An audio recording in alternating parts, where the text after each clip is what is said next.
the estimate for how many rifles were brought home from Japan at the end of the war is about like 1 million. This professor just flunked him out of school. So it's called a knee mortar by US guys. Hello everybody, this is WarStory video blog. I am Alex and here is Conrad. Hello. Hi. Conrad. We are here in Allentown Military Antique Show in February 2023 and Conrad have a really great display here on the show. This display shows us souvenirs from Iwo Jima or Iwo Jima, yeah. Iwo Jima. My pronunciation is better and better. If so, press like or comment.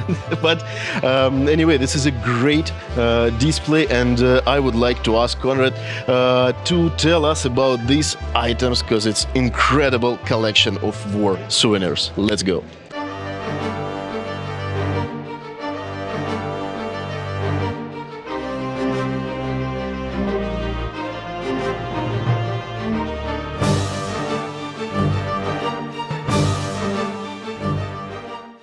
Can you tell us about your items, on your display, because it's really cool? Absolutely. So these are all just different souvenirs from the Pacific Theater during World War II, essentially. So you've got collection, you got rifles here, you've got different types of knee mortars, you've got both Japanese rifles and Russian. I have a Russian rifle used during there.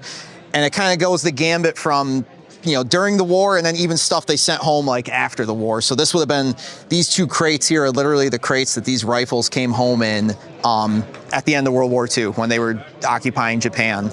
And you could literally just make a crate, put your name on it, put wherever you wanted to send it to, and you put the rifle in it and you just mail it through the mail like that. And it would just end up at your house. Now, there are some pictures of... Yeah, and it's kind of interesting that you can see like period photos of guys literally building these crates. Like you can see right there, he's got the crate he's making, the rifle that's literally going to go into that, and he's going to send that home. Look how he's smiling. Yeah, I know. I'm sure he would be at the end of that. And here they are just loading. Yep. So those folks, they're in Japan at the end of the war. I think they're outside of Tokyo, if I remember from the family I talked to, because the vet I bought a rifle from is right there, and he was a mail clerk and helped mail this stuff home for a lot of guys. Yeah. And, can you tell more about your collection? How did you find it? How? So a lot of this stuff, it comes from everywhere. So it comes from both. I bought some right from the family. I bought some from, dealers and collectors. I bought some off of Craigslist of all places and YouTube. And there's just so many different ways to find this stuff because so many guys, the estimate for how many rifles were brought home from Japan at the end of the war is about like 1 million of these Arisakas and other stuff. So so many people have these in their house, like their dad or their grandfather, somebody brought home, a nephew or whatever. And a lot of times they don't know what it is, or they're looking to sell it because nobody in the family wants it anymore. And when I have that opportunity to do that, I like to talk to the family and get as much information as possible about how the vet acquired it, what he did, and all that kind of stuff. Can you share with us some stories that's... So one of the more interesting rifles I just picked up, the vet's son sold me this. He said his dad got this. It's a very rare Type 38 that was, normally Type 38s are in 6.5, and this was converted to 7.7 by the Japanese as like a test bed before they made the Type 99. And the story is that the vet's dad went into a warehouse at the end of the war, and there are hundreds of rifles in the warehouse, but this one stood out to him because for some reason this one had a bayonet on it shoved like in the floorboards, just like in the middle of the room. And he just thought that was so strange that rifle was just like right there in the middle of that he decided to take that one home with him. Can you tell us difference between the just regular one and? Yeah, so this would be considered a Type 38 even though it's in 7.7, but this is one of the longer style of rifle that the Japanese used. They eventually went on to field a Type 99, which is like their standard combat rifle for most of the World War II. That was in 7.7. It's a little bit shorter, but these are the ones you'll see a lot brought back from the islands. Like they use the 6.5 caliber rifles in Guam and Iwo Jima and Okinawa, but I think the more common one to see in the Pacific Theater was the Type 99. And this one is quite interesting. Yeah, so this is something that not a lot of people know about. This is a Mosin Nagant, in 1917 in Tula, and is actually taken by the Japanese in Siberia in the 1920s during the Russian Civil War, and they took back thousands and thousands of Mosin Nagants, and they converted them into single-shot training rifles where the whole magazine was removed, and they put just the sheet metal piece in there and welded a steel plate in there. So now it's just a single shot. It's still in 7.62 54R. And what's neat is at the end of the war, this was in a school in Japan, like a kind of like, I wouldn't say like a literal school in the sense of like, you know, a high school or something like that, but a training school. And that means Meiji University. So it was outside of Tokyo, and a U.S. soldier or a Marine or somebody brought this home with them at the end of the war. And can you tell us about martyrs? Because this is very interesting theme, and there is a myth that like American soldiers broke necks on it. Yes. So it's called a knee mortar by U.S. guy. That's the common term in the United States, is as a knee mortar, with the idea being that a lot of vets supposedly thought that this little base here was something to put like this, and this is how you would shoot the thing. And if you were to actually do that, the firing of this will basically break your leg. So what it was really supposed to do was more like you have it like this into the ground, and you would pull it and like shoot it like that. Can you show it closer, us? Yeah, absolutely. So it's really interesting how this works. Basically, you've got your range markings on the side here. This little knob goes up and down like this to determine like what length you want to go. And then inside here, and obviously this wouldn't be here, this is a demilitarized example, but the farther down that this goes, the more pressure is going to build up in there, so you'll shoot your round farther. While if this is like, this little worm goes up like all the way, there's going to be so much more room in here, it's going to go considerably less far. And that's basically how this thing worked. It's got a firing pin in there, and it was basically, you can grab it, run, like it's super handy. And the U.S. never fielded anything really like of this nature. And this was issued like multiple people in the Japanese unit would have this. And what is the difference between these two models? So this is the early pattern. This is a Type 10. This is a Type 89. So the early pattern doesn't have any riflinger in it. This basically shot just a grenade with like a booster on it. And the whole gas system is different too. So you've still got your range here. So like this is like the closest you can get. And what happens is the gas vents out the side here like this. So when it's like closed up to this point, you'd shoot it a lot farther than you would. And you can see the range markings obviously go a lot higher as you close that up. This one just wasn't, I mean, this one was a way better design, or had a better design piece of ordnance for it than this one did. So, and it's considerably sturdier, not that this isn't, but this one's like heavy duty feeling. There's a stories behind these two mortars? So this one I was able to purchase directly from the vet's son. Wow. He didn't have any story to it or anything. You know, he just said his dad found it in Japan at the end of the war, and he just took it home. So nobody really, you know, not crazy story. This one's kind of neat. I don't have a lot of story about where this one came from, but this gentleman served on the USS Limestone, which was basically like a non-self-propelled like barge. So he brought this home, and it was a long trip. Yeah, kind of, yeah. And a lot of these Navy guys would have got this stuff from like troops on that came aboard ship or something, because they obviously wouldn't have the chance to go into the island and find this stuff. So they would trade for these kind of things and stuff like that.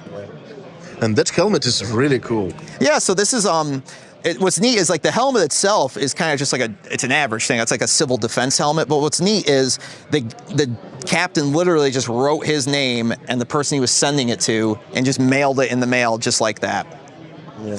And mostly, I've seen only like, how to say it, like stick tape sign, but here he just wrote it on the. And what's interesting too is like a lot of times when these things have like addresses, you'll see like a common thing, like it'll be to a son or like the wife. But this guy and these guys are two different, like they're not related at all. And I haven't been able to find like what the connection between them is, except that gentleman that was sent to was like a university professor in Des Moines, Iowa.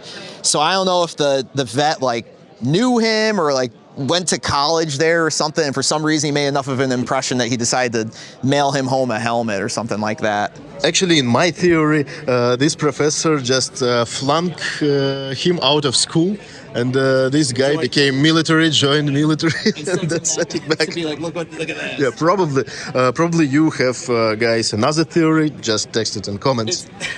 But yeah, it's really neat. I don't usually see stuff like that where it's like to a different person, like a different, like not like a relative or something. Yeah.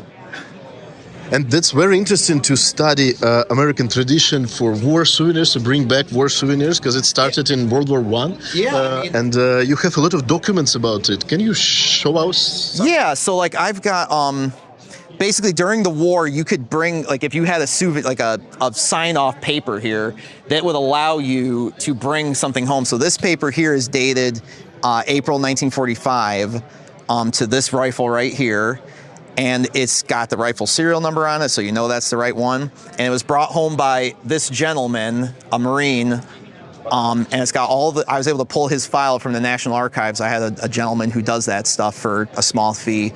And what's interesting is it's got, you can see where he went on a ship, February 1945, sailed to Iwo Jima, and then shortly after that, after the end of the battle, on March 27th, 45, he got on another ship, went back to Guam, got there on April 2nd, and then this paper is dated April 18th, so this is likely the rifle he brought home, and then once he got to the island, he filled out the paperwork for it to send it home. And what's kind of neat is right on the buttstock here, it says, "To Pop." So he probably sent this home to his dad. Oh, wow, cool.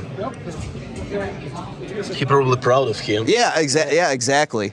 But yeah, during World War, especially during World War II, and then after that, Korea, Vietnam, you would have an authorization paper that would allow you to bring these home. And then there's also, I mean, you could bring home basically anything. Like, and this rifle, for example, has like a tag on it that was authorized by somebody, you know, his commanding officer or somebody, to allow him to bring this this rifle home. And what's amazing is it just stayed on the rifle all these years too. Can you tell us about that documents and that list from the ship? Yeah, it was really cool document of history. Yeah, so here's an interesting set of documents, basically, that I've never seen anything like this. The only copy I've ever seen, but it lists individually every single item that each sailor on this ship had with him. And it's not just rifles, it's like, you know, shell casings, perfume, like demilled hand grenades, flags, like clothing. There's a guy who brought home perfume, money. Yeah, one of the ones I thought was most interesting. Let's see if I can find it. Yeah, this guy right here, he had the right idea. He got 5 cartons of cigarettes and 2 quarts of liquor. Oh, wow. That he brought.